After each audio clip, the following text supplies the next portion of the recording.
Welcome back to Sika Strength and welcome back to Sika Stan. This is Sika Strength news show.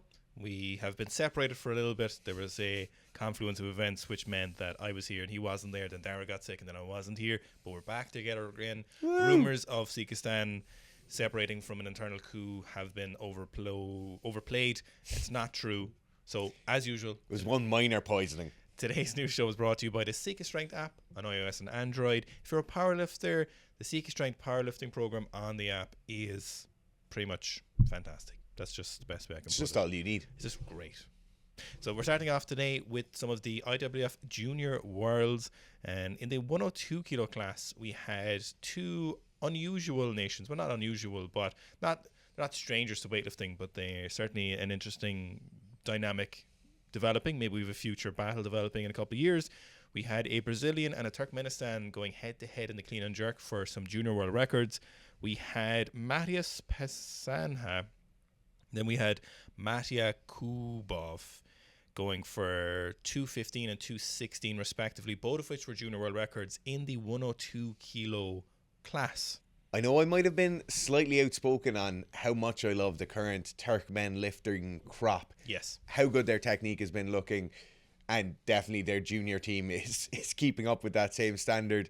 You look at Matheus, the Brazilian lifter here, very nice technique, looks like a really, really nice clean and jerk, particularly considering the absolute weight on the bar, considering it's a junior world record. But then you look at the Turkmen lifter and you see just how sharp it is, just how nice it is. And it really does kind of solidify what's going on over there at the moment. I'd love to know, we've asked previously if there's new coaching staff involved, if there's a new system involved, what's going on, and we haven't gotten any information, so we would love to know.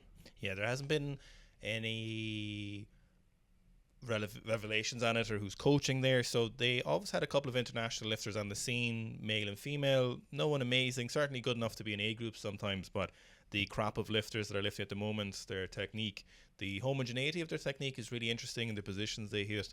So seeing that for them is great, because any nation that's putting more effort into weightlifting is good for the sport of weightlifting. But in terms of these two lifters going at it, is great for weightlifting, because if we have juniors competing at a high level in these classes, it's a good sign for the future of weightlifting. And it's good that they're battling it out with each other and setting junior world records, because then the projected totals in the future are a little bit better. What a time for junior worlds as well.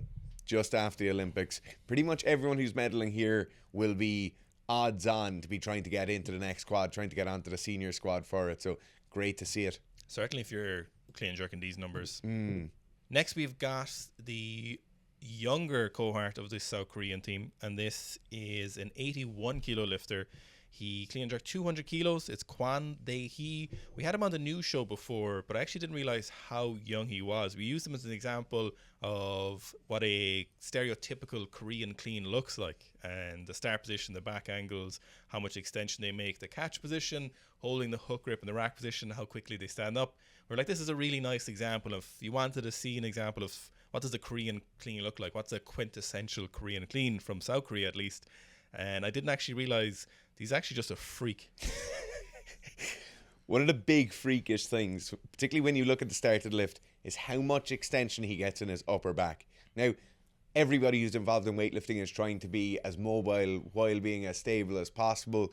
But in this case, getting that level of extension in the upper back as a very well-formed muscular athlete isn't that easy to do. And in this case, particularly that side-on angle gives you a really good view of it. Yeah, outrageous lifting. So another great lift from Junior Worlds, which will, really give us some hope for the future of weightlifting, is the Junior World scene. On the opposite of that, looking back, we had this lift from Vintage Lifts from a 19-year-old at a Junior World record from Khaki Kakiashvilli, clean and jerking 225 kilos as a 90 kilo lifter. So this was Kakiashvili's first international competition, and it was actually under the USSR flag. And 225 kilos at a 90 kilo body weight obviously is a massive lift. Now, I know people have said comparison is the thief of joy, but weightlifting, we have quite a unique sport where you really do get to compare an apples with apples comparison of a lifter from the 80s, lifter from the 70s, lifter from the 90s, and current crop of the international scene. But I'm not sure if I really like the direct side-by-side comparison. I kind of prefer just to see them in their own merit, see lifters being maybe compared across their career, maybe if they moved weight classes, what they did as a sub 90 kilo lifter versus an over 100 kilo lifter or along those lines. I think it is somewhat unfair to lifters to give them direct comparisons, whether in this case it's two very, very good lifters, or in certain cases it's kind of comparing the modern crop to some of the greatest of all time. The interesting thing about this is actually probably the lowest we've ever seen Kakiashvilli catching a power jerk. So that was almost a squat jerk. Like if you saw someone squatting to that depth in the gym, you'd be like, oh, he almost squatted 225. So I'm still calling it a power jerk, but it's definitely the deepest power jerk we've seen from Kakiashvilli. So it's very, very interesting. He only got stronger and higher as the years went on as a pretty freaky weightlifter. Next up, we've got Bella from British Weightlifting. And I'm not sure if she's still a junior, but she is still quite young. But this is her first 100 kilo snatch. She said, okay, I'm crying, but that's a 100 kilo snatch. That's fair enough. I think you can cry at 100 kilos the first snatch. Oh, absolutely. Yeah, the standout thing we see here, when you see her catching the bar, you see the grip is quite narrow, but the bar is so close to her head here. And yes, weightlifting is one of the strange sports where you get to see the real morphological differences in people. If you're just watching tennis, you're not really going to notice how long someone's arms are compared to their torso, or how long their femur is compared to their tibia, or anything along those lines. In weightlifting, because we have these very specific positions, you get to see these differences between athletes. And in this case, she's very unique in the fact that that's the perfect grip width for her, but the bar is almost touching her head overhead. Yeah, 100 kilos for a female lifter is absolutely gargantuan. And to be honest, for the average male lifter, it's kind of one of the hallmarks that if you ever snatch 100 kilos, you're doing incredibly well, because the other people who try and snatch 100 kilos never do well. Not to be comparing, but the 100 kilo landmark for female weightlifters is massive, especially as a younger lifter to doing it. It's a sign of massive things to come ahead. Next, we've got Ava from the US, or Ava Beisterfeld. So this is a 120 kilo push jerk or power jerk. So this is a 15 kilo PR. So massive progress there. And I have to say, it is technically very, very sound. We don't often see big push jerks or power jerks from the female athlete side of things. You need a little bit more upper body strength. But then conversely, you also need more upper body mobility, which we generally see from female lifters. So this 120 kilo power jerk is massive. It also looks like there's a lot more there, which is definitely reassuring for a coach. What's interesting is when you see an athlete unrack a bar, whether it's for a front squat, whether it's for a push press, in this case a power jerk, you'll tend to know if it's going to be good or not by how confidently they unrack the bar. And in this case, you know for a fact that that's going to be a good rep. Mm-hmm. There's no hesitation, no delay. There's no taking an extra step or two to get back there. Quite interesting, she has quite high elbows in that front rack position for the dip and drive. Generally, we'll see slightly lower elbows, maybe helping with that separation speed of the bar off the shoulders, but an exceptionally good power jerk. Sticking with power jerks from the USA, we've got Morgan McCullough power jerking 210 kilos. Very, very, very nice lift. And a good example there of that upper mobility that's needed for a good quality power jerk. So, we'll see strongmen attempting it. Maybe sometimes we'll see powerlifters will attempt big power jerks or push presses, but they just don't have the mobility to skewer it overhead. And it's one of those attributes that sets great weightlifters apart, is power, speed, and precision, of course, but also the ability to hit those positions. And it's a decent way of looking at your own training, that if you can't hit a solid power jerk, not in relation to your skill as a weightlifter, although it can be part of that, but if you can't hit a decent power jerk position at a moderate weight, it doesn't have to be anything crazy relative to your max, you might be lacking that upper body mobility, and it could be something that's actually holding you back in the snatch. It could hold you back in the clean. It could also be holding you back in the split jerk. Now, the split jerk is one of the least demanding of lifts in regards to mobility, especially if you compare it to the snatch or the clean. But if you're having trouble power jerking, if you just cannot get that barbell overhead, if you can't get into that quarter or third squat position with decent thoracic extension, decent shoulder position, if you can't see your ears and you can't lock off that barbell, there's probably a good chance you might need to have a look at that mobility. And to be honest, it's probably basically the only use of the power jerk, because it's useless for everything else. I'm joking. It's good for a light day also. maybe we have Team USA making moves in silence, you know. Everyone's moving over to the power jerk. They know something we don't. I hope. Maybe it's like Team China going to the squat jerk. They're playing the long game mode. Morgan or Ava, if you're watching this, please don't move over to power jerking or squat jerking. Certainly not Morgan as well. Yeah. Because he split jerk like 220 recently, 220.5 or something. Please don't. Here we've got an unknown lifter from Team China. So this is put up by Jianpingma, so formerly mass strength. I don't think that's the same thing anymore. I don't want to go into it either. So I believe, they're not the same people anymore, I believe. But anyway, here was an incredibly nice snatch. We don't know who this is. It's 100 kilos, and we were looking at this, and like we go through the news show before we go through each of the lifts, and like there's a lot of things that go into the news show, and we're like, oh look, that's really good, but it just doesn't make it this week when we compare it to other things, you know. And we've like Ava power jerking 120 there, you know, we've junior world records, and you're like, can a 100 kilo low hang snatches make it in? But sometimes things are just too pretty to look at, especially in weightlifting. We're like, you know what, we just have to put that in the news show. The real prettiness comes here, not, in my opinion, not so much from the sharpness of it, not so much from the really nice positions he's hitting, but the main thing for me personally is how well he accelerates the bar. So a lot of the time when we're looking at people lifting, the acceleration isn't immediately apparent. A lot of the time the first pull and second pull might be pretty similar in terms of their speed, but they might put in a lot of acceleration when they hit the bar with their hips, or they might be very aggressive with that extension at the top. Now in this case, we see very, very clear acceleration. You could almost say the bar is probably moving twice as fast at the middle of the second pull as it is in the middle of the first pull. And that's what really sets it apart for me. For me, it was, I think the quads and the hang position and then the lockout were, for me, you know, just as optics aesthetically. I think quad for quad, Team China have the most developed quads, definitely the most developed teardrops we see in separation compared to other nations. They're probably the ones who do the most lower body assistance work. So other professional weightlifting nations will do a lot of upper body work. They'll do their pressing, their rows, their back and abs extensions, leg raises, stuff like that. But very few will do a lot of lower body bodybuilding work. They'll do basically their squats, and they might do some rehab stuff when needed, but we don't really see them going to town on heel elevated goblet squats or anything similar like that, or machine leg extensions, you know, as a global movement across any one team. But in terms of, you know, if we ratios quad for other teams, I think Team China would be out on top. The pound for pound quad champions. Separation of quads.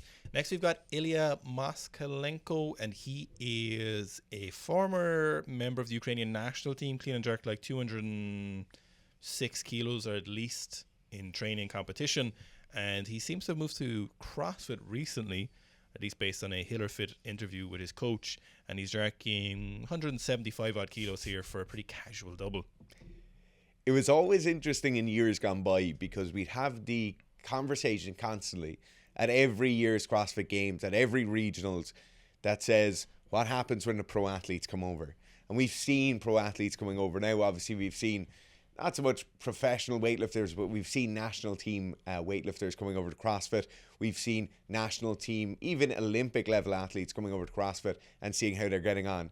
And now, in this case, we have the extreme prowess in the overhead position that we probably haven't seen before. Obviously, we have people competing, not at a games level, but certainly competing at a very, very high level, like Anton Plesnoy, who have hit massive numbers in the snatch, massive numbers in the clean and jerk. But I think as they get into the games level competitions, we're going to see those events getting absolutely blown out of the water. Now, we've obviously had people like Matt Fraser, we have Guilherme Lopez at the moment, who are putting up very, very good numbers in the Olympic lifts. But what's going to happen when people start regularly snatching 160 at the games or going over 200 kilos on the clean and jerk? I don't think it really matters, to be honest, because they seem to be intermittently moving away from the barbells in CrossFit competitions, or at least the ones I've been watching recently. They don't seem to be using barbells too much. Up until a few years ago, say in the mid to late teens, there was lots of barbell stuff at kind of every competition at the games, but it seems to be less in favor currently.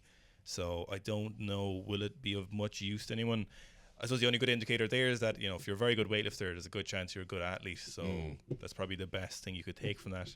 Now, at the same time, just to prove myself wrong, here we've got Guy Malheiros, the Brazilian snatch wonder, also clean and jerk wonder, at a recent Wadapalooza competition, the Tier Wadapalooza, and he snatched 138 kilos, or 305 pounds, in the competition as part of that team competition.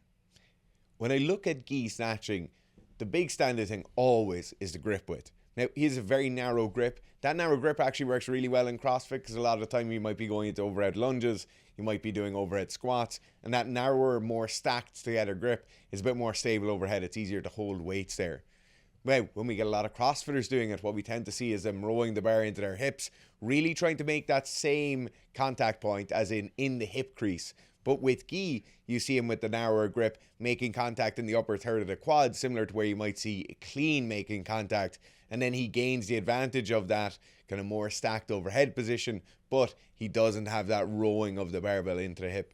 So what's really interesting about that is that usually what would happen, like Dara was saying, we'll row it into the hip, which is not good, for want of a better explanation. But what happens with Guy is he just makes contact a little bit lower and then keeps it close after that extension. So you don't necessarily have to make contact at that hip point where we see most people making contact. Sometimes if you're a superbly talented athlete, that lower contact position can work a little bit better. Now, the problem with this, though, is were Guy to try be the best snatcher he could ever possibly be, would it probably be better if he ended up getting a wider grip? I think it's very likely we'd start to see some problems. We'd start to see him missing out front. You'd see that barbell just being a little bit too far away from his waist, got heavier. But as far as it's concerned for him as a CrossFitter, repeating moderate weights for higher repetitions or going for these heavy singles, he's so far ahead of the field in that regard that it doesn't really matter for him. So what matters here is what can you do comfortably under fatigue consistently, and this style of technique is definitely it. And technically it's very nice. That bottom position, elbow extension, start position, arms aren't bending. There's a lot of positives about this. Solfrid of Norway put up another training clip pre-Olympics where she won gold, as you may remember, and she put in a strapless double at 100 and it's actually 120.5 kilos because those Alekna collars weigh a quarter of a kilogram, but she didn't note that because she's a winner and she wouldn't be looking for small gains like that. No. I would if it was me. But these are 120 kilos for a double, no straps, incredibly strong, very, very consistent. Very reminiscent of the technique she used in that 125 single we saw the other week. So it's a great example of just consistency of an athlete. And when we're putting in those maximum doubles, that's what you're hoping to do, is not that first one where you're like, did you miss that? And then you do the second one where you're like, oh, he made that, but that was a little bit slower. You want, boom, repeat again. Even if you have to take a little bit of break, boom, go again. That's what you really want. And that is the standout point here, is just how excellent the first rep is. There's no holding onto it and kind of dropping it as she's standing back up. There's a tiny bit of a step forward that's really no big issue at all, but it is incredibly good. This is the kind of snatch you'd expect someone to make every single day, no matter what level of fatigue she had. That gives your coach the ultimate confidence that going into a competition that you're going to be able to make that opener at whatever that weight is, in this case 120 kilos. This is what you're really striving for. Like we talk about taking all of the variables out in competition, and a lot of the time when people are saying, oh, I want to open at 90 kilos or 100 kilos or whatever it is, they'll say, I can easily do a double at 100 kilos. Well then, in this case, make the double look like this. Make the first rep look like you could do that all day long, no matter how fatigued you were. Another small point on this, or a quick one to note for your own training, is, she sits at the bottom really comfortably on both of those reps, and it's probably something that's not used enough in a lot of people's training, is that we rush through those repetitions. But if you're ever very unstable, or if your heavy weights crashing you a little bit, a couple of weeks where you spend just 2-3 seconds pausing the bottom of your snatches, your working sets, and your warm-ups, where it's feasible, adds a lot of stability to the overhead position, a lot of comfortability, and pays off dividends in the long run in your training. So when you get to that rep where it's not quite right, you've given yourself a lot more time training particular positions that you want to hit, so giving yourself a better opportunity to hit better quality positions. Now, returning to Turkmenistan, we've got Bek Timur, a 73 kilo lifter and a favourite of Dara's, doubling 145 kilos. And he's another great example of what we're looking at in regards to that Turkmenistan team. Sharp technique, he's really consistent across the repetitions. They all have quite a similar technical model. They all start with hips pretty low in the snatch. They look for a wider foot position, toes are turned out, a little bit of knees out as well in that start position. and it serves them well for the most part. They do have quite a slow pull when it comes between that first pull transition to that second pull, and then a little bit of that first half of that second pull. They are a little bit slower, but then they more to make up for it with exceptional back positions, and we're accelerating into that second pull and into the hip. They absolutely just send warp speed into that barbell, so they more than make up for it. But the homogeneity technique is something that I find really interesting, and I think it makes for a really great troubleshooting program when you have it in the national team. If everyone's kind of singing from the same hymn sheet, all the coaches are working off the same style of technique, even if it's not the most perfect, most optimal style of technique, if it's the one everyone's doing and you're watching everyone else, you're reinforcing this style of lifting that you want. So I think you're in some ways giving yourself a good chance to have a more productive team overall. I also think a massive advantage of having that homogeneity, that simple system across an entire network or across an entire federation, is that all coaches can then help each other out. And in a lot of countries, you're probably training and listening to this, maybe you're working with a coach, or maybe you're training in a gym, and there might not necessarily be a larger network of coaches around you who work together or who help each other out. Now, when we see very successful weightlifting nations, we tend to see a massive amount of not so much working together or working with each other or holding each other's hands as they're going through, but we get a lot of collaboration in between coaches. So if we have coaches, like we saw the Kazakh system, all the athletes using the same system, all the athletes training to the same program, then each of those coaches and each of those athletes are a data point which can be looked back on frequently, and you can say, okay, we had some breakdown here, or maybe our second pull, or maybe the finishing of the jerk is an issue for us, and now we get to kind of approach that as a group or approach that as a team, troubleshoot it, and then have a better outcome from that later on, rather than looking at single data points constantly over the course of 10 years.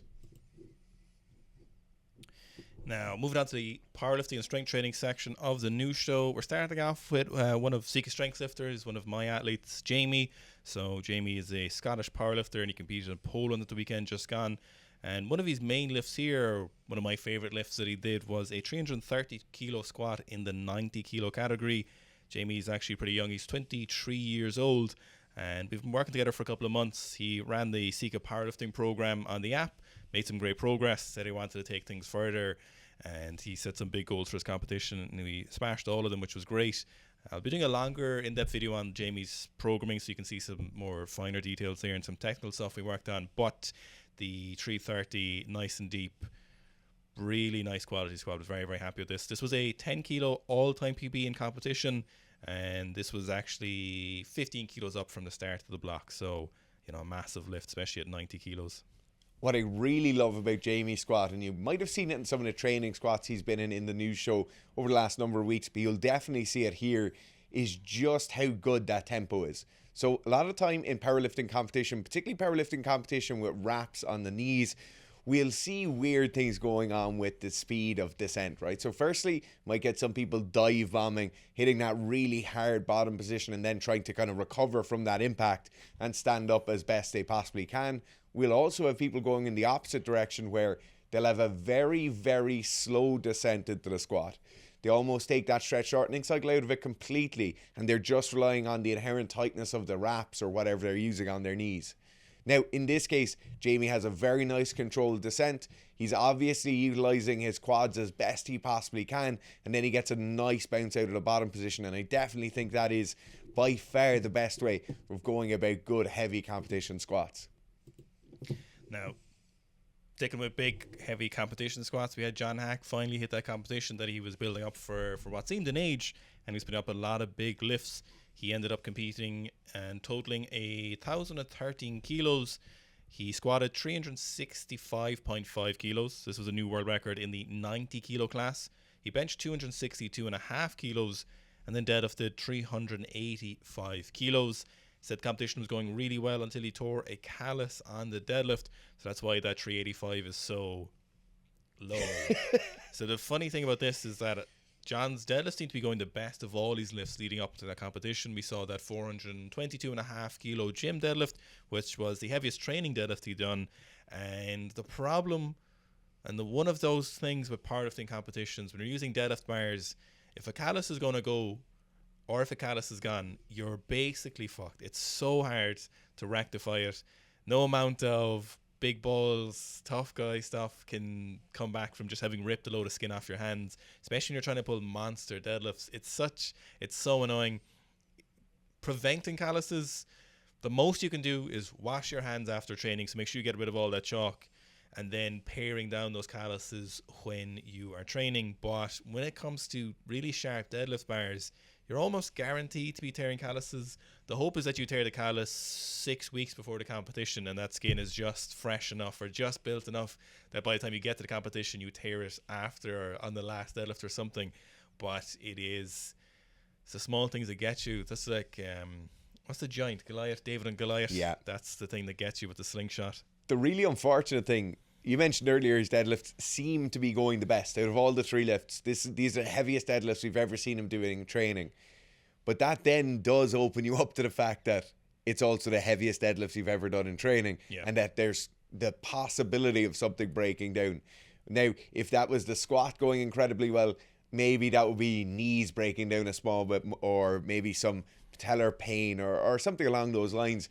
With the grip, though, you are just so inhibited once those calluses go. Like we've all been there. You've seen it at competitions. Maybe you've seen it at CrossFit competitions where you'll super glue hands back together just to get the person across the line. Bit of alcohol, clean hand up, glue it back together, and you're good to go. Very unfortunate thing here is at 385 or at 400 kilos, no amount of super glue is going to hold that hand together. No, they said they attempted to super glue it all together, but unfortunately it didn't hold. So what can you do? Yeah.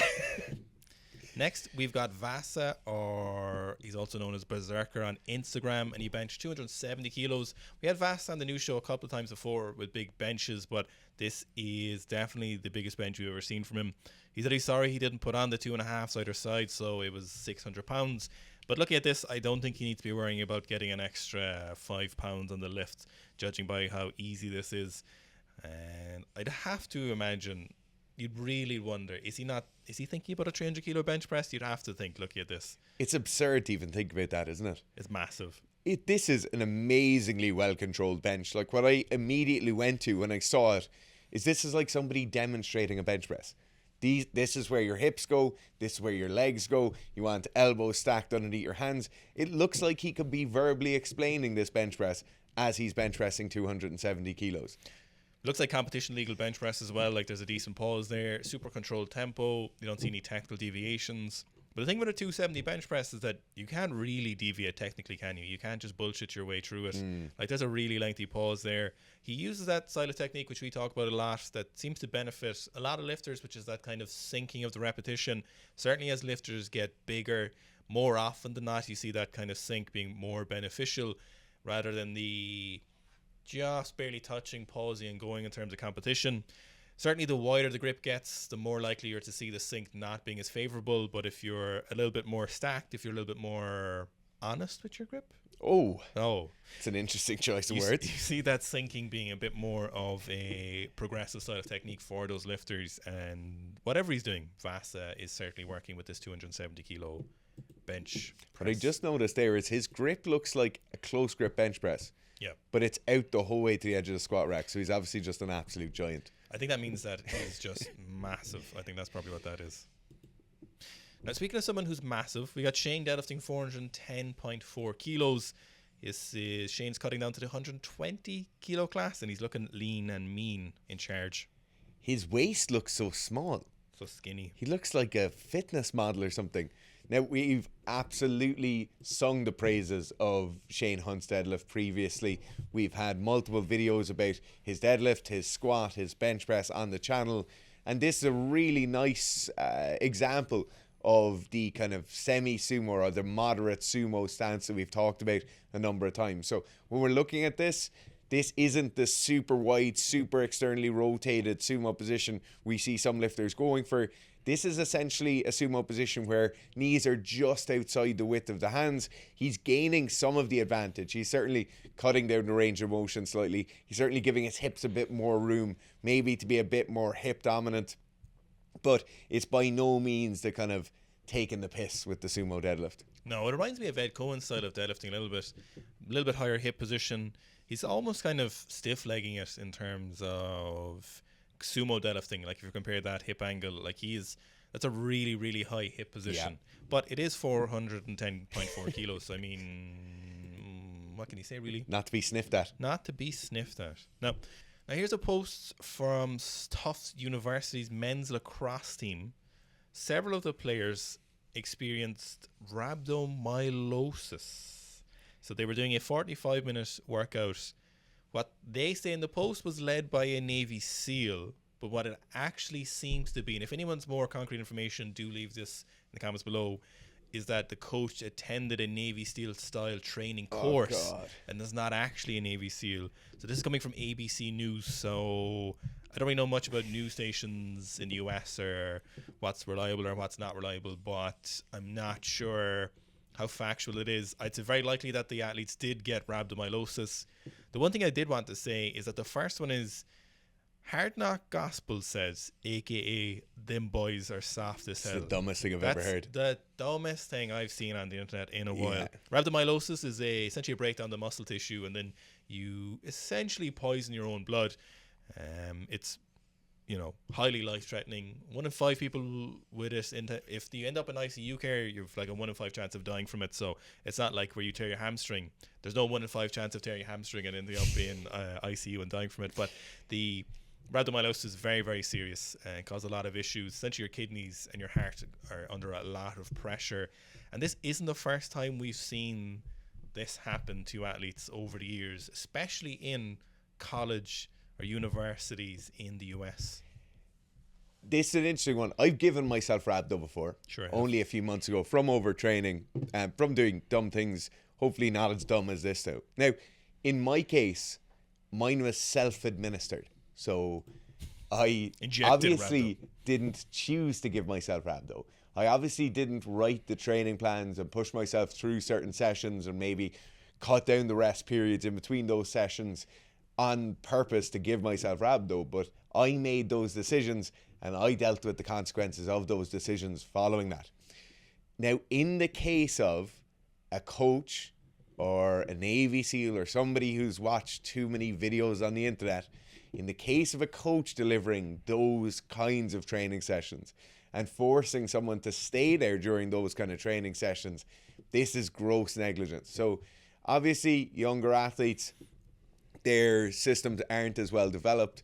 The problem with a lot of coaches is coaches want to push a physical punishment on someone, or they're using physical means to bring about maybe a psychological change in these athletes. So people will say, we need to really make these boys a bit hardier. They're not hard enough. They're too soft.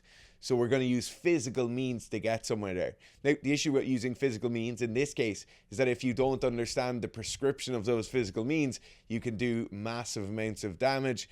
We've seen multiple cases. We've seen even cases in the last year where athletes have died due to overtraining, whether that be due to heat stroke and exhaustion, or whether that's due to dehydration or some combination of those means. You cannot take young athletes and continuously push them to the point where I guarantee you multiple people on this training pitch would have been displaying physical signs of fatigue where you should have been concerned with them.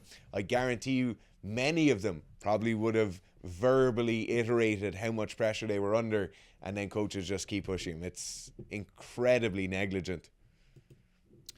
Now, something that's not incredibly negligent, on the exact opposite end of the spectrum, we have Alekna, who is one of the greatest discus throwers, certainly currently part of a dynasty of discus throwers, whose father was also an amazing discus thrower. He's currently the world record holder, and this is a compilation of his training, his autumn training, or fall training as you might say in America. This is from the USA Throwing Zone Instagram. It's a lot of great footage, and it's a compilation of practicing his discus throwing. We've got trap bar deadlifts. We've seen lots of S&C from Alekna before. It's all great stuff. There's an outrageous vertical jump there, which looks like someone held him in the air. He was jumping so high. We've got him bench pressing massive weights, incredibly fast, as we often see him do, ridiculous long jumps, basic foot drill stuff that would be the base of what you might consider athletic development across team sports. And this is the opposite then of what we're looking at when we come to deliberate, intelligent practice. So you're training really hard, deliberately, while being super intelligent with the selection of your exercises. So Alekna is a world record holder, so I think there's a great chance that he is training very, very hard when it comes to it. But none of this strikes me as stuff where he's going to give himself rhabdo by training. Him and his team of coaches, or himself or his father or whoever's helping him, is looking at his training. They go, okay, this is what we need to do. And then I'd say they get Alekna. From what I've seen of his training, we've seen a lot of it, or as much as we can possibly see of it. Everything looks super practiced. Everything looks very well controlled. Everything seems to make good sense, and the results seem to be happening there on the board. And we can see this.